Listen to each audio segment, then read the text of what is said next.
अस्सलाम वालेकुम मोअज़्ज़िज़ गिरामी। योगी आदित्यनाथ की आज पार्लियामेंट में फिर छित्रल हो रही है। इसी वजह से तो ये दोनों बाप बेटा योगी आदित्यनाथ और मोदी जी पार्लियामेंट में नहीं आते, क्योंकि यहाँ छित्रल होती है।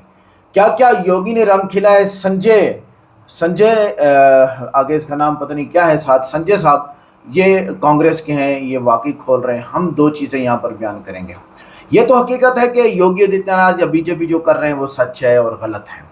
दूसरी बात यह है कि जो कांग्रेस कर रही है वो भी गलत है, उसकी कुर्सी हिला रहे हैं। नहीं, दोनों मिल बैठ के क्या करना है, अवाम के लिए, लोगों के लिए, पीपल के लिए, पॉपुलेशन के लिए। Indian second largest population in the world, तबाही के ध्यान पे वो उसकी कुर्सी हिलाता है, वो उसकी कुर्सी हिलाता है। बस आइए देखते हैं। वीडियो को लाइक करें, चैनल को सब्सक्राइब करें, वीडियो को व्हाट्सएप पे जरूर शेयर करें, कमेंट करके बताएं वीडियो कैसी लगी। वीडियो के एंड पे 10 पॉइंट जो योगी आदित्यनाथ के लिए मुसीबत बन सकते हैं मैं लेके आया हूं। आइए देखते हैं वीडियो को। मेरा यह सवाल है, लोकतंत्र का एक सबसे बड़ा पर्व होता है चुनाव। लोकतंत्र का एक सबसे बड़ा अंग होता है चुनाव। और देश की राजधानी दिल्ली में आप किस प्रकार के नए भारत के निर्माण को गति दे रहे हैं, यह पूरा देश देख रहा है। दिल्ली का चुनाव हो रहा है मान्यवर, और उस चुनाव में सत्ताधारी पार्टी जो अपने आप को दावा करती है कि वो पूरी दुनिया की सबसे बड़ी पार्टी है, उस पार्टी के अंदर संस्कार नाम की, भाषा की, मर्यादा नाम की कोई चीज नहीं बची है। एक निर्वाचित मुख्यमंत्री को, अरविंद केजरीवाल जी को, दिल्ली के चुनाव में भारतीय जनता पार्टी के सांसद और नेता आतंकवादी कह रहे हैं। आतंकवादी कह रहे हैं। आतंकवादी कह रहे हैं। और माननीय मंत्री जी यहां पर बैठे हैं, वो आतंकवादी कह रहे हैं।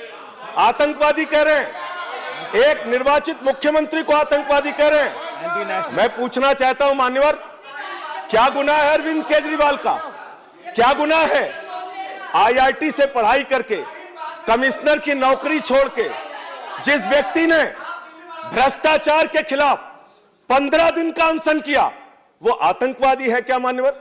जिस व्यक्ति ने मुख्यमंत्री के तौर पे दिल्ली के अंदर बच्चों के लिए अच्छे स्कूल बनाए, अच्छे अस्पताल बनाए, बुजुर्गों के लिए तीर्थ यात्रा कराई, जवान की शहादत पर 1 करोड़ की सम्मान राशि घोषित करने वाला आतंकवादी है क्या? इस सरकार को बताना चाहिए। और अगर अरविंद केजरीवाल आतंकवादी हैं तो आपकी सरकार क्या कर रही है? गिरफ्तार करके उनको जेल में डालिए, वरना ऐसी बातें करना बंद कीजिए।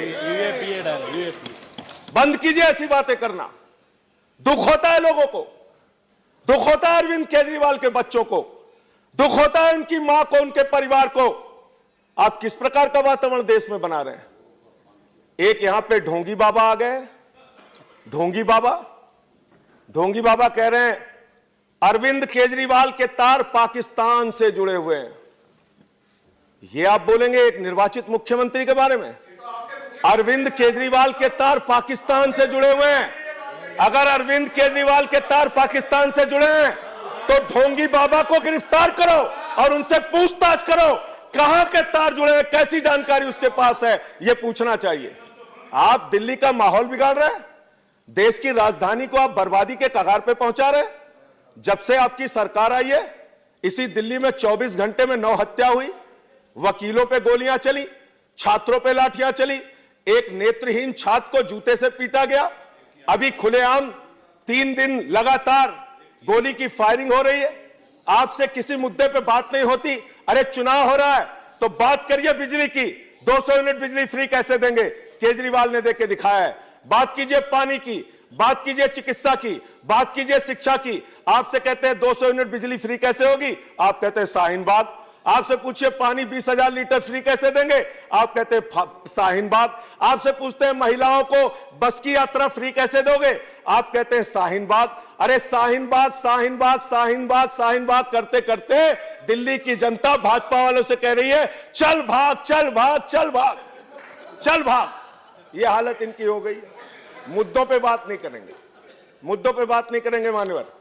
ना इनके पास कोई विजन है, ना इनके पास दिल्ली के लिए कोई कार्यक्रम है, ना इनके पास कोई नेता है। तो नेता विहीन और मुद्दा विहीन भारतीय जनता पार्टी दिल्ली के अंदर आज माहौल बिगाड़ने का काम कर रही है। दिल्ली के अंदर आज माहौल बिगाड़ने का काम कर रही है। मान्यवर, मैं आपके माध्यम से इस सरकार से पूछना चाहता हूं, आप दिल्ली का चुनाव, क्या मंशा है आपकी? आप तो हार रहे हैं। आपके एक नेता ने कहा, आप लोग दिल्ली के चुनाव में कह रहे हैं हिंदुस्तान पाकिस्तान का मैच हो रहा है। बताइए, लोकतंत्र में दो पार्टियां चुनाव लड़ रही, हिंदुस्तान पाकिस्तान का मैच हो रहा। ऐसी भाषा कहते हुए आपको शर्म नहीं आती? देश के चुनाव को आप हिंदुस्तान पाकिस्तान बना रहे हैं। अपने ही देश में अपनी ही पार्टी, अपने ही देश की राजनीतिक पार्टियों को आप पाकिस्तान कह के संबोधित कर रहे हैं। मैं आज इस सदन में कह रहा हूं, 11 तारीख को परिणाम आएगा तो हिंदुस्तान तो जीतेगा, लेकिन क्या जो लोग हारेंगे वो अपने आप को पाकिस्तान मानने को तैयार है? क्या अपने आप को पाकिस्तान मानेंगे क्या?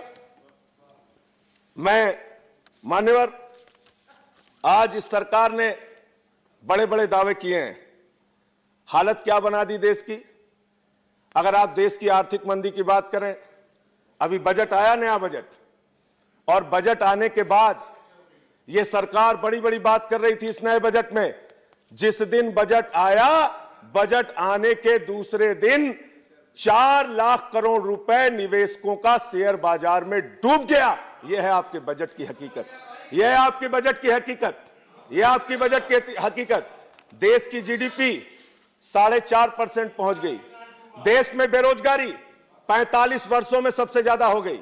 काला धन लाने की बात आपने कही थी, 15 लाख देने की बात आपने कही थी।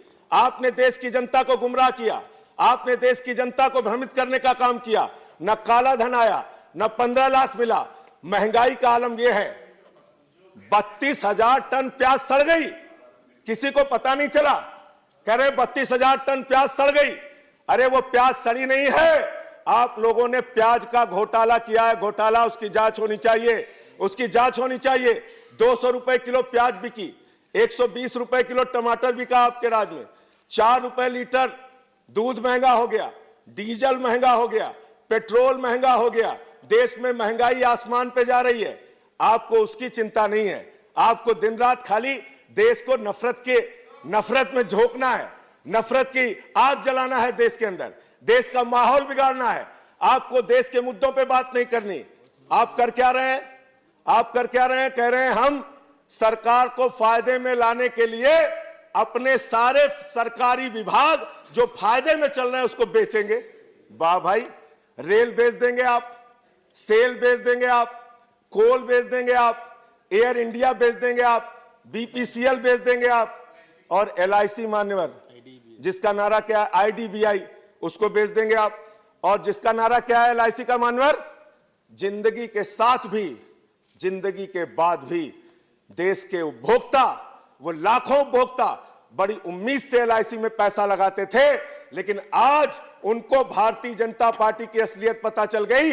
ना आप जिंदगी के साथ हो, ना जिंदगी के बाद हो। आपने अपना चेहरा देश के सामने बेनकाब करने का काम किया है। और आप देशभक्ति की बात करते हैं, देश गांधी के विचारों की भी चर्चा हुई है मान्यवर, वो कह के खत्म करूंगा।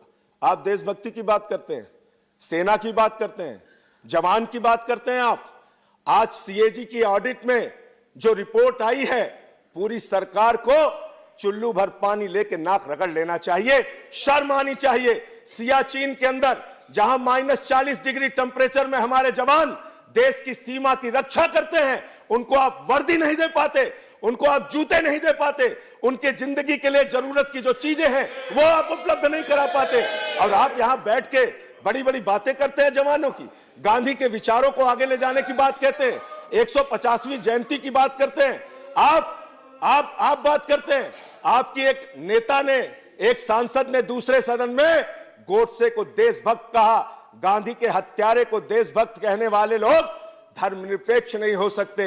गांधी के हत्यारे को देशभक्त कहने वाले लोग इस देश के अंदर अहिंसा की विचारधारा को आगे नहीं बढ़ा सकते मान्यवर। और मैं आपको बताना चाहता हूं मान्यवर, एक इनकी ही नेता ने कहा 26/11 के शहीद हेमंत करकरे, उनको देशद्रोही कहा गया मान्यवर। अभी एक अनंत हेगड़े जो इनके सांसद हैं, उनका बयान आया, वो कहते हैं राष्ट्रपिता महात्मा गांधी का स्वतंत्रता संग्राम ड्रामा था। अरे आपको स्वतंत्रता संग्राम ड्रामा लगता है? आजादी का आंदोलन जिन लोगों को ड्रामा लगता है, उनके बारे में आप क्या कहेंगे? आज मैं आपसे कहना चाहता हूं, दिल्ली का माहौल खराब मत कीजिए। कानून मंत्री जी ने कहा है वो शाहीन बाग के लोगों से बातचीत करना चाहते हैं। आज आप बातचीत करने के लिए तैयार नहीं। 50 दिन से आंदोलन चल रहा है। इन्हीं मुस्लिम महिलाओं के लिए आप लोग भुकार छोड़ के रो रहे थे। हमारे यहाँ अवधी और पूर्वांचली में कहा जाता है भुकार छोड़ के रो रहे थे। न्याय दिलाना है 3 तलाक पे, न्याय दिलाना है 3 तलाक पे। सबके रुमाल गीले हो गए थे भाजपाइयों के, कह रहे थे न्याय दिलाना है। आज वही महिलाएं न्याय के लिए अगर बैठी है, सीएए के लिए अगर बैठी है, तो आप जाइए बातचीत करने। आप क्यों नहीं जाते बातचीत करने? उनकी कंबल चोरी करते हैं आप लोग, उनके कंबल चुराते हैं आप लोग। ये काम मत कीजिए। वार्ता कीजिए, संवाद कीजिए। लोकतंत्र संवाद से चलता है। और 2 करोड़ लोग दिल्ली के आने वाली 8 तारीख को बता देंगे कि उनका बेटा अरविंद केजरीवाल आतंकवादी नहीं, देशभक्त है और देश के लिए काम कर रहा है। बहुत बहुत धन्यवाद।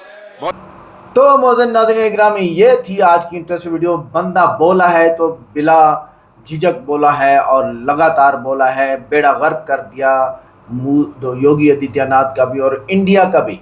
इसने भी ये बात नहीं की कि भाई आओ मिल बैठ के आवाम का कुछ सोचते हैं। मसला ये है कि मैं अभी सोच रहा था, वीडियो देख रहा था कि भाई हर आदमी के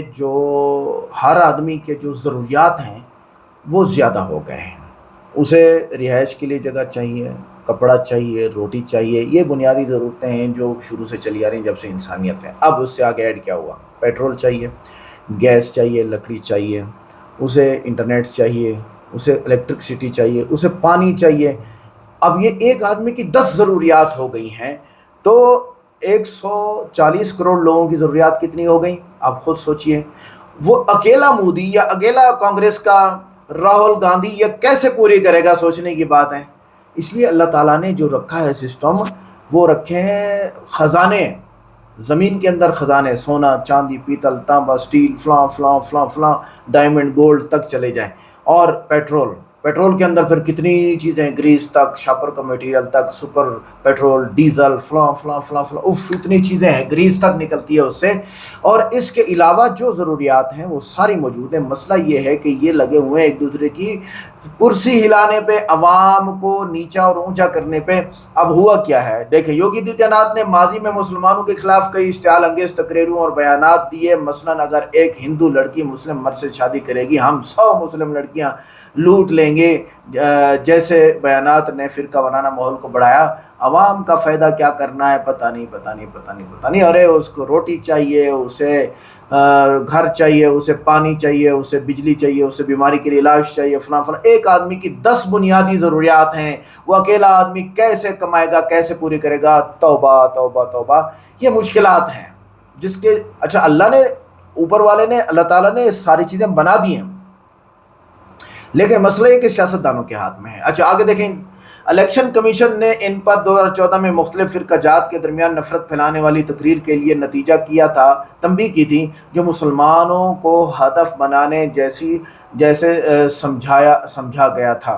तो अब बताओ ये हालात हैं। अच्छा आगे, इनकी क़यादत में 2020 में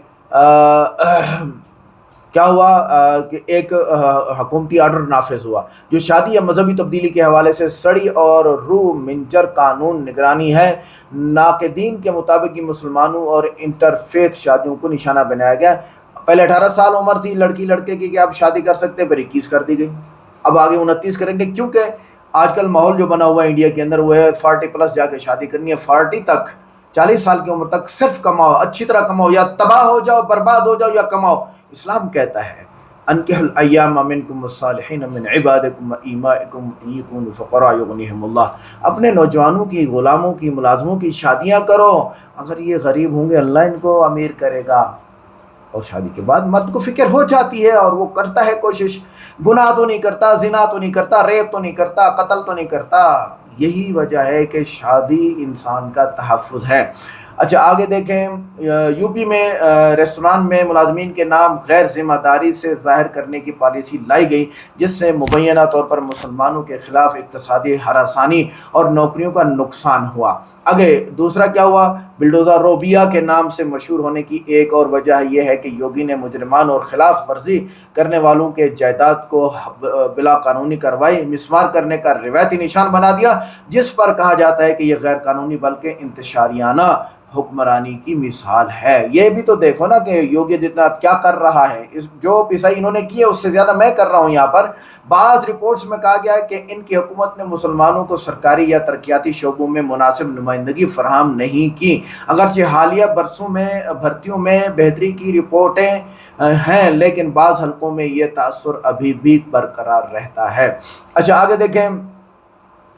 32 वाक़या 2020 में जहां एक गैर हिंदू मुसलमान या दलित लड़की का वाक़या हुआ, हुकूमत पर नरमी और मुतासरीन की अपनी आवाज़ बुलंद करने में रोकने का इल्ज़ाम लगाए गए। अच्छा बाज़ जी अजीब अजीब रिपोर्टों के मुताबिक उन्हें मजहबी शनाख्त की बुनियाद पर प्राइवेट हरासमेंट या फसाद से तहफ़्फ़ुज़ फराहम नहीं किया। जो वो नहीं करते वो भी खौफनाक है, जैसा कि तनकीद जारी है योगी आदित्यनाथ पर, और काफ़ी दबके है तनकीद की वजह से योगी आदित्यनाथ। अच्छा महंगाई और नौकरियों में कमी जैसे माशी मसाइल पर हुकूमत को तनकीद का निशाना बनाया गया है कि इनकी पॉलिसियाँ गैर मुस्लिम या अक्सरियती ग्रुपों को ज़्यादा फ़ायदा दे रही हैं, लेकिन हालिया रिपोर्ट्स ने तरक्याती इक़दामात को ज़्यादा शफाफ बना दिया। अब बताइए। अच्छा आगे देखें। कुछ मुबसरीन का ख्याल है कि इनकी तरक्याती पॉलिसियों में जैसे रोज़गार महाकुंभ ज़िला एक प्रोडक्ट स्कीम फ़ायदा ज़्यादातर ऐसे इलाकों या तबक़ात को पहुँचाने पर है जो अक्सरियत हिंदू हैं और मुसलमानों को निस्बतन कम तरजीह दी जाती हैं।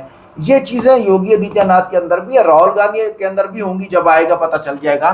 मसला ये कि आप दोनों जब तक ये नहीं सोचते कि आओ मिल के अवाम का फ़ायदा सोचे 10 बुनियादी ज़रूरियात उनको दे दें, मकान, रोटी, कपड़ा, पानी और जनाब वाला इंटरनेट और गैस या लकड़ी या जनाब वाला इलेक्ट्रिसिटी, या फिर आगे क्या होगा दवाई, और फिर आगे उनकी मुलाजमत। ये 10 बुनियादी ज़रूरियात हैं। ये कौन देगा? ये सारी की सारी हुकूमतों के हाथ में है, हुकूमतें देती नहीं है। वो उसकी कुर्सी उड़ा रहा है, वो उसकी कुर्सी हिला रहा है, वो उसकी कुर्सी हिला रहा है, वो उसकी कुर्सी हिला रहा है। हम पीट पीट के थक गए हैं इसको लाओ। वह दोनों एक टेबल पे आओ और बैठ के सोचो। आओ भाइयों, मोदी जी, योगी जी, कांग्रेस के नेता अरविंद केजरीवाल साहब मिलके अवाम का भला सोचते हैं। ये करो। वीडियो कैसी लगी? वीडियो को लाइक करें, चैनल को सब्सक्राइब करें, वीडियो को व्हाट्सएप पे जरूर शेयर करें, कमेंट करके बताइए वीडियो कैसी। मिलते हैं नेक्स्ट वीडियो में। अस्सलाम वालेकुम।